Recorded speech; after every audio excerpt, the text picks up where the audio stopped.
사랑스런 그대여 만나서 기뻐요. 소중한 그대여 우리 함께해요. 당신의 영혼이 잘되고 또 믿고 구한 것은 받은 줄로 믿으라고 하셨으니 예수 그리스도의 이름으로 선포하며 기도합니다. 범사에 잘되고 강건하길 기도해요.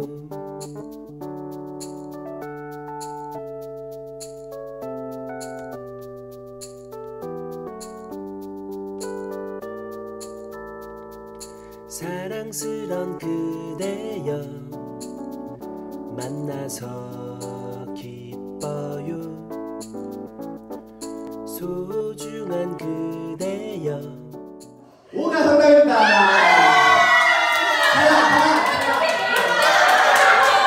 싱가포르에는 140개 이상의 MRT가 있습니다. 우리 함께해요. 당신의 영혼이 잘되고 또 그렇게 범사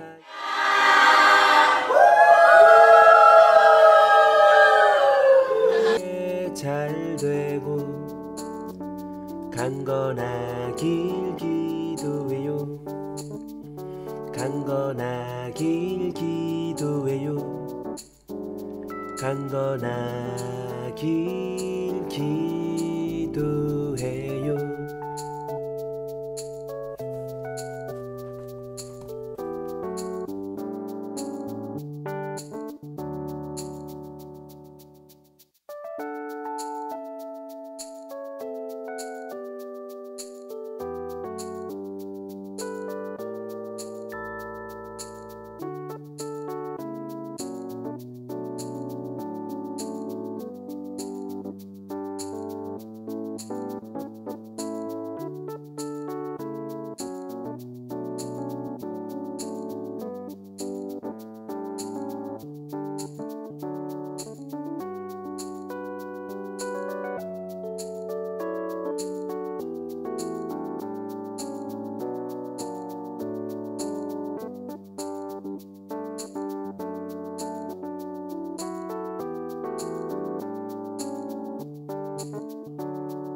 자, 지난 해 동안 참 수고 많이 하셨습니다. 얼굴이 안 나오신 분들이 있죠? 죄송합니다. 저한테 있는 자료가 부족하여서 어쩔 수 없었는데 그래도 한눈에 보니까 한 해가 어떻게 갔는지 감개가 참 무량한 것 같습니다. 전후좌우에 계신 분들 그리고 가까이 계신 분들에게 눈을 마주치면서 인사 나누시면 좋겠습니다. 올 한 해 참으로 수고하셨습니다. 하나님이 칭찬하실 겁니다.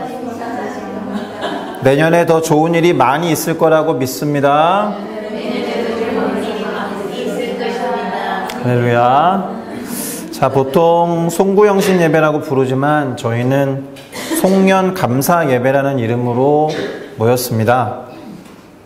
내일은 신년 축하 감사 예배로 모이게 될 것이고요. 그러니 오늘도 그렇고 내일도 그렇고 여러 가지로 감사가 충만하기를 예수님의 이름으로 축원합니다.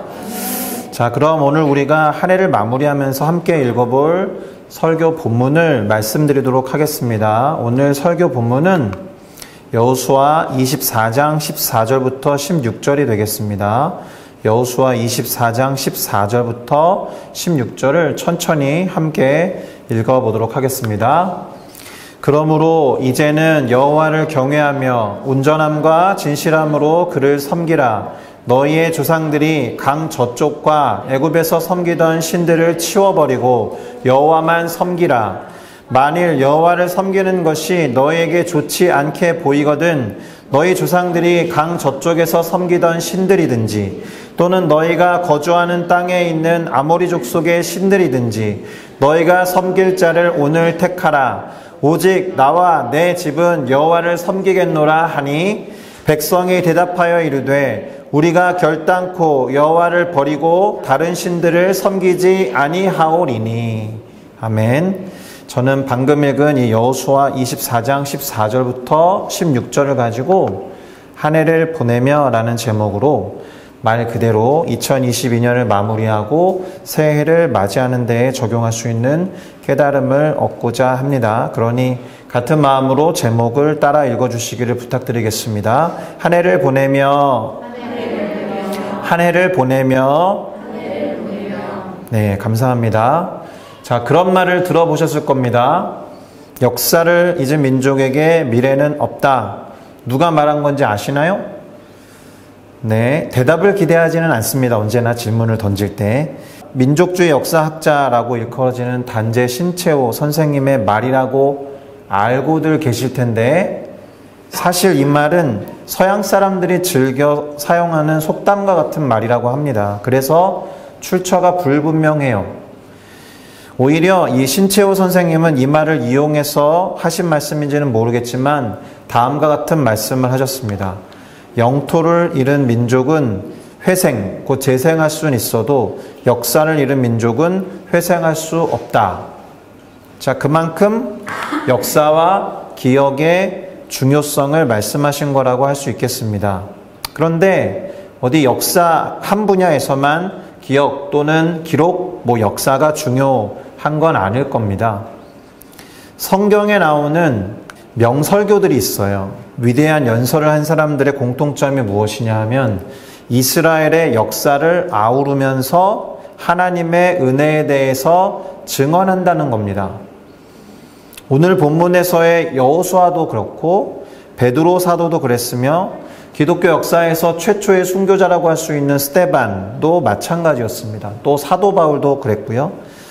예수님도 사도 요한을 통해서 우리에게 남겨놓은 기도문을 보면 거기에도 하나님과 함께 인류 구원 역사를 위해서 나누셨던 마음 그리고 그분의 말씀이 기록되어 있습니다.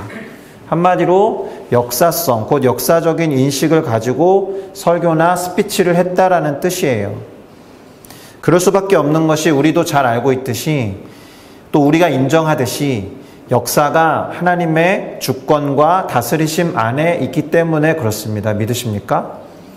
그러니 역사를 크리스찬들이 기억한다라는 것은 하나님의 은혜를 기억한다라는 것과 비슷한 의미가 있으므로 대단히 중요성을 갖고 있는 작업이라고 할 수 있습니다. 하나님이 우리에게 행하신 것을 기억하고 또 인정하며 감사하고 또 찬양해야 하기 때문에 그렇습니다. 자, 이미 대략 말씀드렸듯이 오늘 우리가 함께 읽어보았던 본문은 여호수아라는 사람의 고별 설교 본문 중에 일부에 해당합니다. 그 사람이 이제 죽음을 목전에 두고 가장 중요한 말을 하고 있는 거죠. 일종의 유언과 같습니다. 그래서 그가 하고자 했던 말을 3가지 정도로 요약해 볼 수가 있습니다. 여호수아는 여호와 하나님만을 섬기라고 말을 했어요. 여호와 하나님만을 섬겨라. 특별히 정확하게는 하나님을 경외하며 온전함과 진실함을 가지고 섬기라라고 말을 했습니다.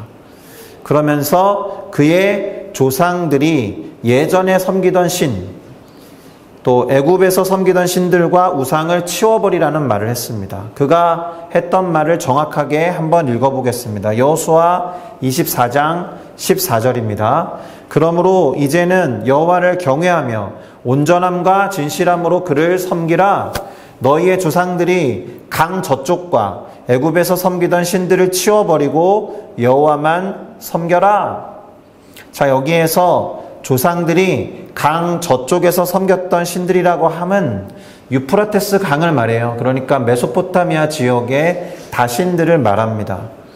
참고로 이 여호수아가 언급한 이스라엘의 조상이라고 할 때는 아브라함의 아버지 데라를 말합니다.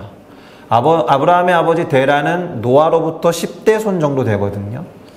그러니까 50년을 한 대로 친다 하더라도 500년 뒤의 사람이라는 거예요. 그런데 그 사람이 어떤 일을 했느냐 하면 메소포타미아 지역의 신들 중에서 작은 신을 만들어내는 우상의 조각상이었습니다. 우상을 조각하는 사람. 노아로부터 10대밖에 지나지 않았는데 제 기억에 저희 어머니, 외할머니, 증조할머니 이런 벌써 4대거든요. 10대밖에 되지 않은 사람이 하나님에 대한 기억을 잊어버리고 다신 중에 어떤 신을 조각하는 사람이 됐다라는 것은 다소 아쉬운 측면을 갖고 있는 발언이 되겠습니다. 어쨌든 그 데라로부터 저 강 저쪽 유프라테스 강 쪽에 메소포타미아의 신들과 우상을 치워버려라. 그리고 너희들이 출애굽해서 건너온 애굽에서의 섬겼던 신들도 치워버려라. 예, 이방신 모두를 치워버리고 여호와만 섬기라고 말하는 거예요. 그런데 이렇게만 말하면 됐을 것을 여호수아는 두 번째 옵션을 제시합니다. 그것이 무엇이냐? 혹시라도 여호와 하나님을 섬기는 것이 마음에 들지 않는다면, 원치 않는다라면, 내키지 않는다라면, 마음이 땡기지 않는다라면 다른 신을 섬기든지 해라. 대단한 용기가 아닌가? 대단한 믿음이 아닌가? 이런 생각이 듭니다. 다른 신을 섬기든지 너희들이 섬기고자 하는 신을 선택해라. 이렇게 말합니다. 15절을 한번 볼까요? 만일 여호와를 섬기는 것이 너희에게 좋지 않게 보이거든 너희 조상들이 강 저쪽에서 섬기던 신들이든지 또는 너희가 거주하는 땅에 있는 이 아모리 족속의 신들이든지 너희가 섬길 그 신을 오늘 택해라. 오직 나와 내 집은 여호와를 섬기겠노라 하니 뭐라고 한 겁니까? 여호와 섬기는 것이 좋지 않게 보이거든 섬길 신을 선택해라. 그런데 정말로 여호수아가 이 이스라엘 사람들이 그러기를 바랬던 것일까요? 그게 아니라 오히려 오늘 당장 장단간에 결정을 내려라 이런 이야기입니다. 소위 말해서 차갑든지 뜨겁든지 하라는 말이에요. 여기에는 그렇게 적당히 타협하면서 하나님을 섬길 거면 차라리 섬기지 말고 다른 신을 섬겨라. 이런 뉘앙스가 담겨져 있는 겁니다. 기분이 내키지 않는다라면 기분 내키는 대로 해라. 사실 신앙이라는 것이 기분 내키는 대로 하면 안 되는 거거든요. 그렇죠? 자, 여호수아가 정말로 하고 싶은 말은 무엇이었느냐? 어떻게 결정해야 하는지 이 이스라엘 사람들에게 일종의 가이드라인을 제시하기는 합니다. 뭐라고 말합니까?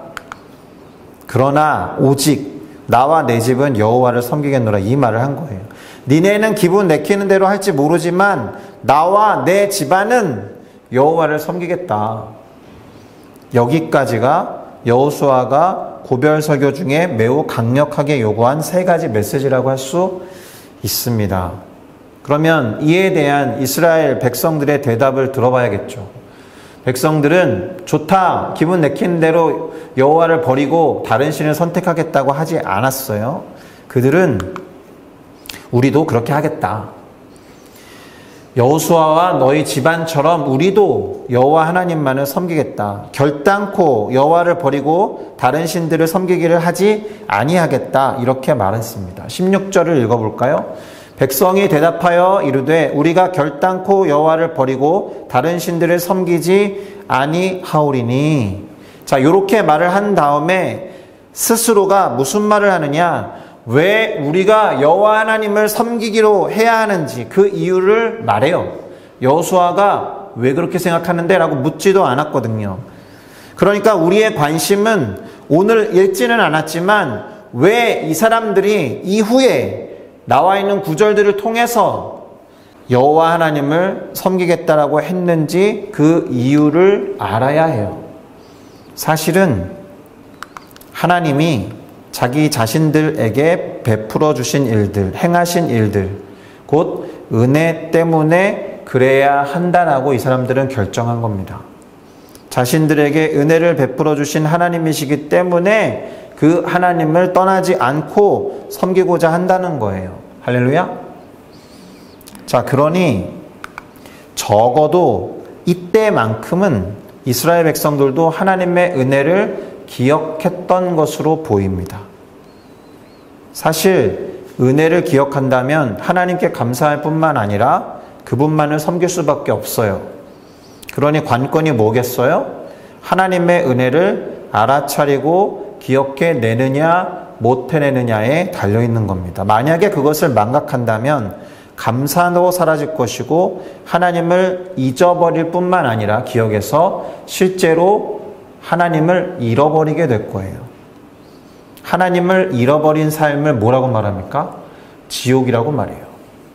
우리가 죽어서 들어가는 어떤 영원한 삶을 지옥에서 보낸다고 할 때 지옥이 아니라 하나님을 잃어버리고 하나님과 상관없는 삶 자체가 지옥인 거예요. 자, 어쨌든 이 이스라엘 백성들은 여호수아 앞에서 이렇게 다짐을 합니다. 그리고 가나안 땅에서의 삶을 여호수아 없이 이제 시작을 하게 돼요. 본격적으로. 우리들 모두가 사실 걱정이 되죠. 과연 이 사람들이 이 다짐과 결단대로 살아갈 수 있을까? 그리고 우리는 매우 잘 알고 있습니다. 이 사람들의 다짐과 결단이 허무하게 무너져 내리고 그 결단대로 살지 못했다라는 것을 알고 있어요. 실제로 그렇게 하지 못했다라는 것을 우리는 압니다. 그러니 한편으로 그런 생각이 들겠죠? 어차피 다짐한 것이나 계획한 대로 되지 못할 건데 그런 다짐이나 그런 계획이 무슨 소용이 있겠냐. 그래서 도전을 드립니다. 우리가 무엇인가를 다짐할 때는 그렇게 하기를 바랄 뿐 그렇게 못할 것을 걱정할 필요는 없는 거예요. 다짐대로 못할 것을 걱정한다면 다짐을 할 필요가 없는 거죠. 그럼 기도는 왜 하십니까? 그렇죠? 기도한 것을 믿지 않을 거면서 그것을 들어주실 것이라고 믿지 않을 거면 의심할 거면 기도를 왜 해요? 그것과 같은 이치입니다. 우리가 다짐이라는 것을 할 때는 그렇게 하기를 바라기만 해야지 그렇게 못할 것을 걱정할 필요는 없는 것입니다. 그러니 생각을 고쳐 먹으셔야 합니다. 다짐은 다짐 그대로 의미가 있어요. 자, 이제 몇 시간이면 2022년 한 해가 지나갑니다. 2시간 40분 정도 남았죠. 그리고 이 송년 감사 예배의 설교 제목은 한 해를 보내며입니다. 한 해를 보내면서 우리는 잠시라도 2시간 남짓 남았지만 반성도 해보고 계획과 다짐을 하게 될 겁니다. 아직 못하셨더라도 이 예배가 끝나고 돌아가는 순간에라도 뭔가 돌아보면서 반성도 하시고 계획해 보시기를 부탁드립니다. 반드시 그런 시간을 가지셔야 돼요. 사람들과 만나서 대화를 하고 함께 시간을 갖는 것도 필요하겠지만 올 한 해를 반드시 돌아보는 작업을 하셔야 합니다. 남은 2시간이라도 꼭 그렇게 하라고. 예배를 일찍 마치고 집으로 돌려보내드리는 거니까 일찍 끝났으니까 아싸 5차대에 나가보자 이렇게 하시면 안 되는 거죠. 자, 그런데 그런 작업을 할 것이면 이왕이면 반드시 그 반성과 계획 또는 다짐을 하나님과 하셨으면 좋겠습니다. 왜일까요? 우리가 그렇게 해야 하는 이유가 뭘까요? 하나님이 역사와 시간의 주관자가 되시기 때문에 그렇습니다. 믿으십니까? 하나님은 때와 시간을 정하신 분이세요. 태초라는 시간, 우리가 태초부터 시작됐다라고 해서 태초가 시작 이건 줄 알겠지만 하나님이 무한히 존재하는 어느 시점에 만든 게 태초입니다. 하나님은 태초 이전부터 존재하고 계셨다라는 거예요. 하나님보다 뒤에 존재하는 시간이 태초예요. 당신이 작정하시고 무엇인가를 시작하던 순간을 우리는 그저 태초라고 부를 뿐입니다. 하나님의 작정과 그분의 계획 그리고 그것을 실제로 행하신 일이 하나님이라는 존재보다 결코 앞설 수 없는 거예요. 그분에게는 그런 말도 있죠. 하루가 1000년 같고 1000년이 하루 같다라는 말도 있습니다. 왜죠? 사람들이 약속해서 정한 1초, 그 다음에 1분, 1시간, 하루의 개념이 존재하기 전부터 시간을 운영해 오신 분이기 때문에 그렇습니다. 그러니 시간의 주관자를 빼놓고 시간을 돌아보고 반성하는 것은 말이 되지 않아요. 요한계시록 22장 13절에 보니까 이런 말씀도 기록되어 있습니다. 나는 알파와 오메가요, 처음과 마지막이요, 시작과 마침이라. 하나님이 역사의 그리고 시간의 주관자가 되신다라는 말을 저것만큼 명백하게 기록한 말씀도 없습니다. 이것을 인정하시고 하나님과 함께 남은 2시간 반 동안 한 해를 돌아보시고 새해를 맞이하시기를 간곡히 부탁드립니다. 그런 면에서 3가지 제안을 드리고 설교를 마무리하겠습니다. 그렇다고 아주 구체적인 제안은 못 됩니다. 매우 평범하고 식상한 말을 할 텐데요. 보통 대단히 기본적이고 기초적이고 본질적인 거는 다들 그래요. 식상하고 단순한 것들이죠. 그래서 첫째로는 방금 말씀드린 바와 같이 하나님과 반성하고 계획하는 시간을 가져주시라. 남은 1시간이라도 돌아가서 씻고 30분이라도 반드시 조금 더 양보해서 내년이죠. 내일 신년 축하 예배를 마친 후에라도 상관없으니까 반드시 시간의 주관자 되시는 하나님과 반성하고 계획해 주시기를 부탁드립니다. 2번째, 돌아보고 반성할 때는 후회보다는 감사를 많이 하시기를 권면드립니다. 후회하는 게 새로운 다짐을 하는 데에 좋은 에너지를 줄 때도 물론 있습니다. 실수한 것이나 실패한 것이 병가지 상사라는 말이 있어서 다시 도전하게 하는 데 도움이 되지만 그래도 새로운 한 해를 맞이함에 있어서는 감사를 많이 하는 것이 새롭게 도전하는 데에 더 큰 에너지를 준다고 믿습니다. 감사를 할 때 기대감이 넘치거든요. 그러니 모든 것이 하나님의 은혜였다라고 고백하면서 하나님 내년에도 잘 부탁드립니다 라고 감사하시기를 권면드립니다. 할렐루야. 마지막으로 하나님의 은혜를 잊지 않고 기억하면서 찬양하기를 부탁드립니다. 잊으시면 안 돼요. 꼭 기억하셔야 돼요. 그래서 하나님의 은혜를 찬양으로 표현해 주셨으면 좋겠습니다.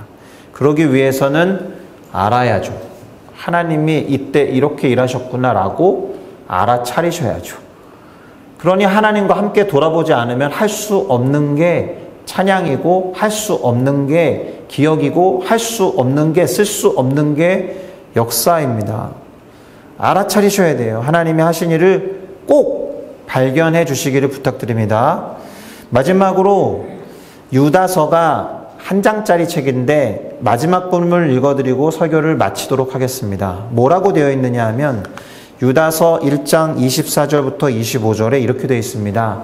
능히 사랑하는 싱가포르 순복음교회 성도 여러분을 보호하시고 능히 아무런 거침이 없게 하시고 사랑하는 싱가포르 순복음교회의 여러분들로 하여금 하나님의 영광 앞에 흠이 없이 기쁨으로 설 수 있게 하실 그분 곧 우리 주 하나님 홀로 하나이신 하나님께 예수 그리스도로 말미암아 영광과 위엄과 권력과 권세가 진짜 중요한 말입니다. 영원전부터 이제와 영원토록 있을지어다. 아멘. 영원전부터 지금 그리고 지금부터 영원토록 영광과 위엄과 권력과 권세와 모든 찬양과 존귀를 받으실 하나님이라는 거죠. 시간의 주관자 되시는 그분을 반드시 오늘 남은 시간 동안 함께 동행하시고 대화하시면서 한 해를 잘 마무리하시기를 예수님의 이름으로 축복합니다. 할렐루야. 기도하시겠습니다.